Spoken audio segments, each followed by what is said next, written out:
We're going to start with the NBA playoffs, and if you watched the series last season between the Warriors and Blazers, you knew that this wasn't going to be as easy for the Warriors as the basketball power index would indicate, 99%. Golden State won the series, but you're right. It was not easy at all. If the Blazers are going to make this easy and win it in 6 games, like Damian Lillard said they would, you got to mathematically steal one on the road.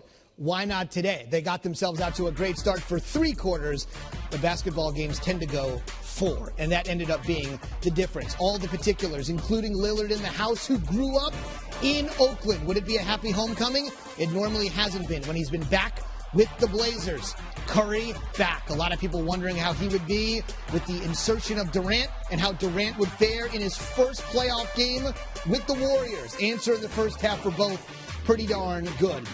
This, though, was the dynamic duo, with all apologies to Curry and Durant. McCollum was unbelievable, unstoppable in the first quarter, great throughout the first half. And remember, they're doing this without Yusuf Nurkic, ruled out today with the leg injury. In the first half, they scored 48 of Portland's 56. Keep it going in the third.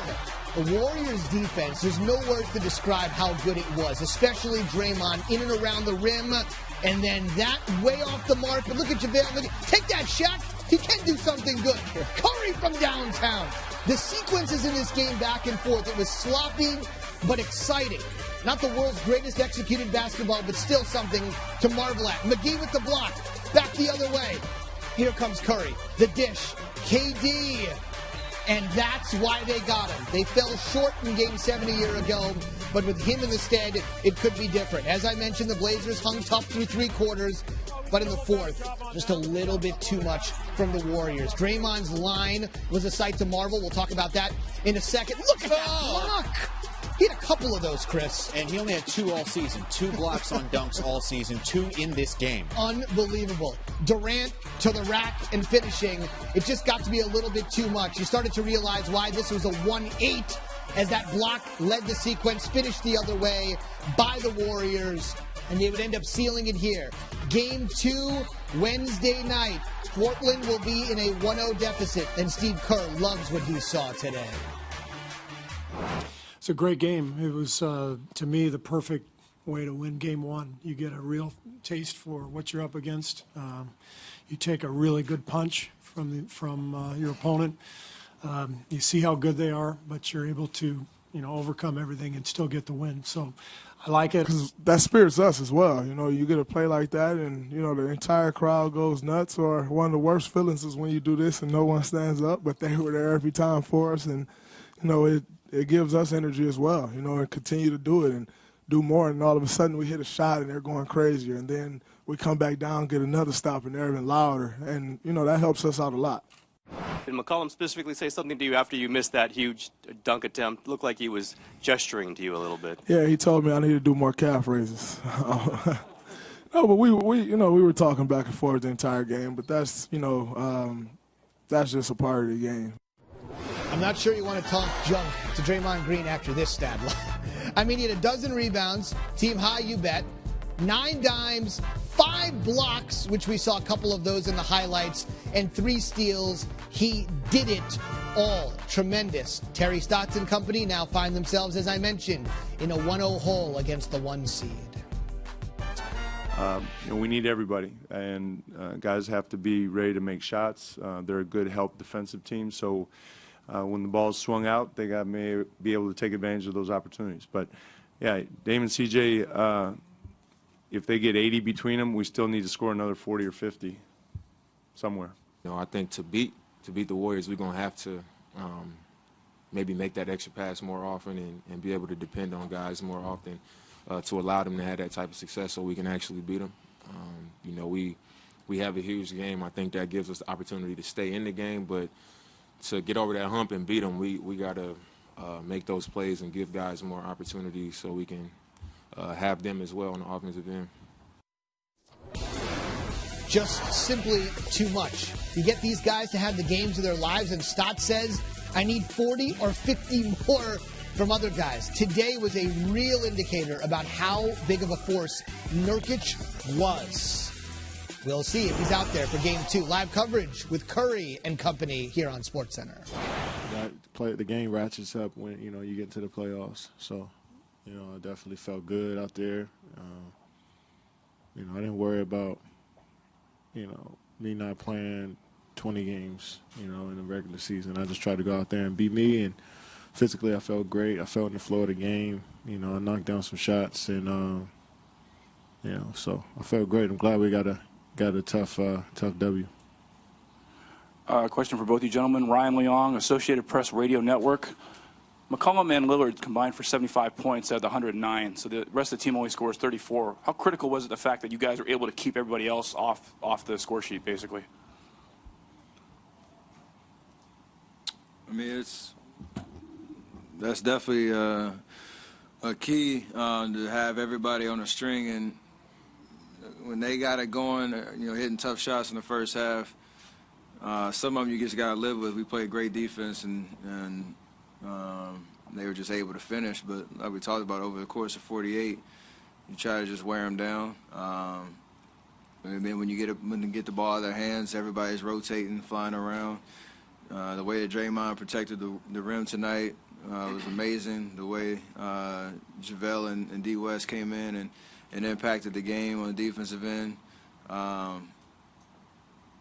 That showed, you know, especially in that fourth quarter. So can't get discouraged when they hit tough shots, but everything else around it has to be kind of flawless, you know, for us on the defensive end, and we finally figured it out.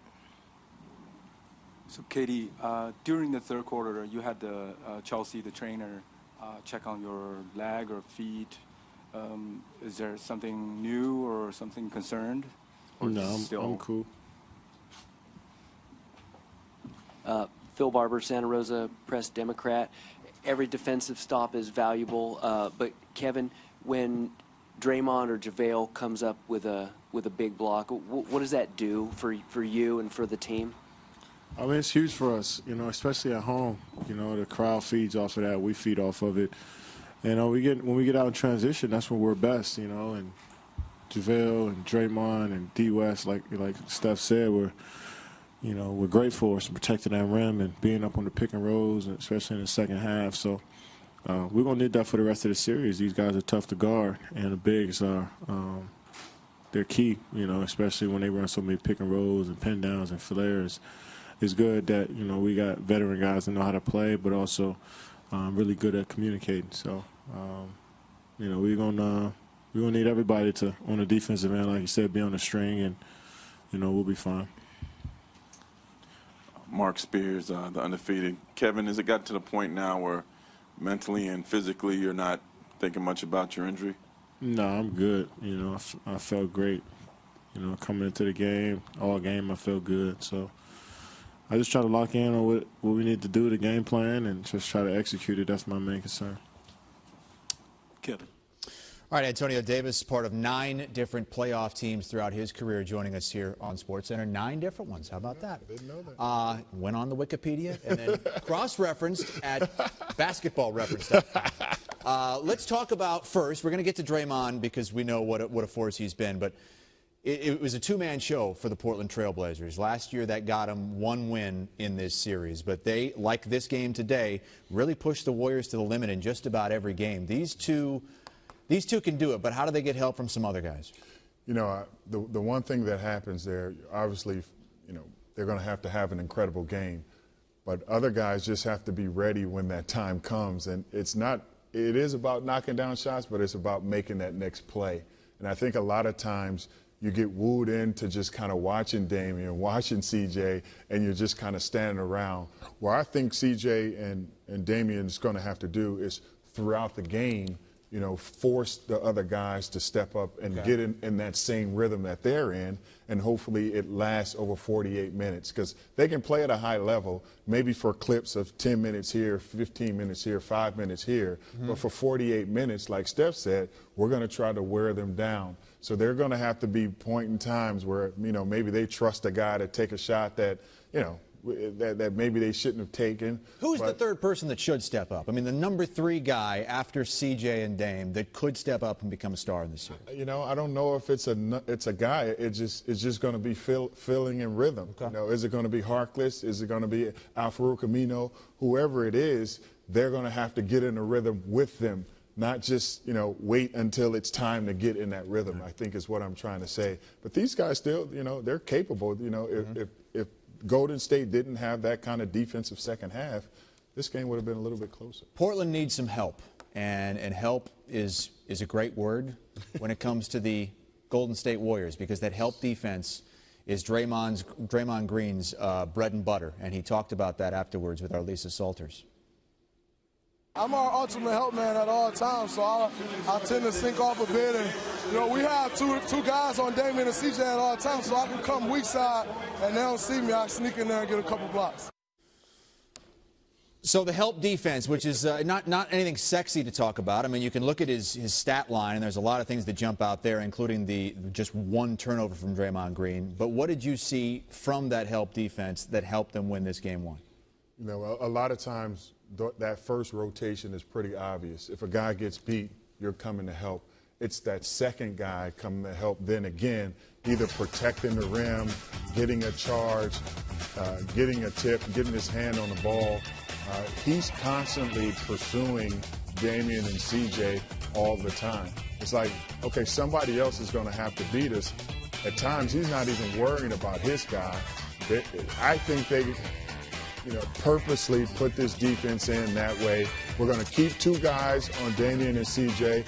We're going to have Draymond Green playing like the center fielder. If he gets by, he can protect the rim. He can get the steal. He can do all those little things. And then somebody just has to help Draymond on the back end. Which is something you can do when you're playing against a team that just has two scorers at this point, and that's what the Portland Trail Blazers have. But keep in mind, they lost game one last season by about 20 points, came back and won game two, and we're in it for most of that series. Antonio Davis joining us here on SportsCenter. Going to be back in just a little bit to talk more NBA playoffs.